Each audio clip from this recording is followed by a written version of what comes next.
Sir Makilan, good morning. Si Action Marlon po, dari sa Action Radyo Bacolod. Good morning. Good morning, Action Marlon, sa mga nagpalamati sa sining istasyon. Yes, salamat gid Sir Makilan. Bisan pa nga ba bagyuhon subong ang panahon taho ang tigid pa yung tiyempo ta. Pero dari kita sir kahapon sa sunan ni Presidente Marcos, may mga talalupang doon siya nga ginpalayag sa patag sa edukasyon. Una gid, learning recovery. Ikaduwa, kakulang sang classrooms, education agenda, kang isagid sang siguro hakot gid sir sang damo nga reaksyon diri amo ning sabahin sang basic education curriculum. Sa imo Sir Makilan, anong paglantaw mo bilang presidente sang ACT Bacolod din gid diri sa apat ka mga pang mention sa presidente? Ang medyo nakakuha sa imo sa ding atensyon, Sir Makilan? Ang sa akon lang niya is regarding abi sa mga facilities abi no. Sa bilog nga tuig sa pagpangalagad ni President Marcos daw wala gig sang may himo no. Iti ang mga nagiligad ko nga mga naguba sang bagyo Odette sa subong wala pag bagyapo na repair no. So dako gid na nga epekto sa pagtudlo sa mga maestra kapag tuon sa mga kabataan kay ti kulang sa classroom ang nagaginutok sa sa eskwelahan no. So it really affects ang pag-deliver naton sang tawag naton nga quality education. Kag ati sa mga facilities abi amo mangyapon no wala man sang magindugang no. Kung may magising gidugang tama ka minimal no, tama ka gamay nga hindi nato nabatyagan no. So actually ang ginapaabot naman niya kagapon sa sunan ni President Marcos ini pag-atag isang pagtamod sa badugay na nga ginapangayo sa mga teachers which is our salary increase.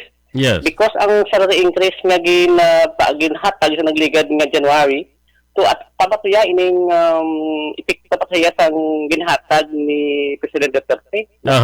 So we are expecting tani kahapon no nga i-mention niya nga dugangan niya nga sa sining nga tuig matag sila sa uminto sa among nga salary no. Actually nagapangayo kami kag na among giduso nga himuo na ni siya nga 50,000 ang salary ang increase salary sa teacher no. Subong at this moment no ang ginabaton sa teacher 1 is 28,000 at most no. But because ang inflation nga nagataas nga hambali kagapo kuno nagdubo na gid man pero hindi ato nabatyagan di ba. Do ilang 28,000 do hindi nagid kaya hindi maka sa mga teachers hindi maka sa paggilastuhan sa mga teachers because kung ang mga teachers no sa pag-deliver naton sa mga programa sa DepEd ang kalabanan nga nag-aabunos na amo ang mga teachers no? Halin sa pagpanami sa eskwelahan hasta sa balon kag panyaga sa mga estudyante nga wala sa balon no. May isa pa sila ang nagasalo, no? So, amo na ang flight sa amo na yung trabaho, no? Nagpangayo kami sa salary increase because ang among sweldo, hindi man lang sa amo niya mismo million na among kinahatag. Kinabalik pag ginamo niya sa eskwelahan, parang katigayon lang. Yun ang ginatawag natin quality education sa ating mga kabataan, no?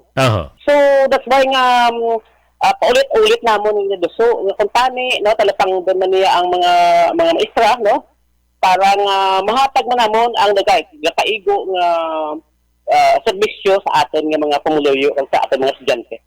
Dunduman ko ni Sir Makilan sang World Teachers Day bla ang mga demanda sang manunudlo sa inyo, salary upgrading, overtime compensation. Di ba lang mayari? Why ginigali sir sa update Sir Makilan? Daw wala gid sa update. Subong gani may bag-o naman subong na naman kami kita subong sang learning camp no. Ang maestra magpaano man balik naman sa eskwelahan, magastos naman plite. And so so ang ginhatag nga gamay man lang no. Sa amon ang commitment no. Kaling kasi ginapangayo man namon nga tani with our commitment tani balik doon man kami nila no. Kasi kabugat man sa amon nga part ina nga mga obligasyon. Isa pa to sir sa mention niya learning recovery sa bagay do kan normal naman ni siguro nga dili kita matupa dapat recovery na gid matutukan kay grabe tong halit or perwisyo gid sa aton sang pandemya sa patagsang edukasyon. Ang kulang sa hulot-bulutuan, sir, dugay naman nga problema, no? Yes, sir. Pero diri sa pag-recalibrate sang K-10 curriculum, ang DepEd do nagkalansar na di bala, kung di ka masala, sir, sang revised curriculum for kinder to grade 10. Ano pananawan mo sa ni Sir Makilan? As of now, sir, lahat naman kami sa may nabaton ng mga guidelines kung paano i-implement ang ining bagong K-10. Aha. But kami willing, we are accepting it, no? With our own capacity.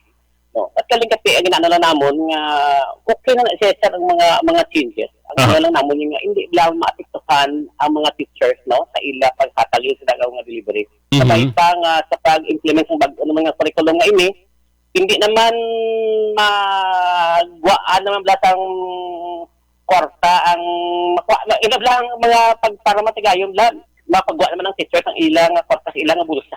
Matigayon ito tantan. Muna na yung amon day amo, no? Yeah. Ano sa sakto nga budget kabudlay man sa amon nga part.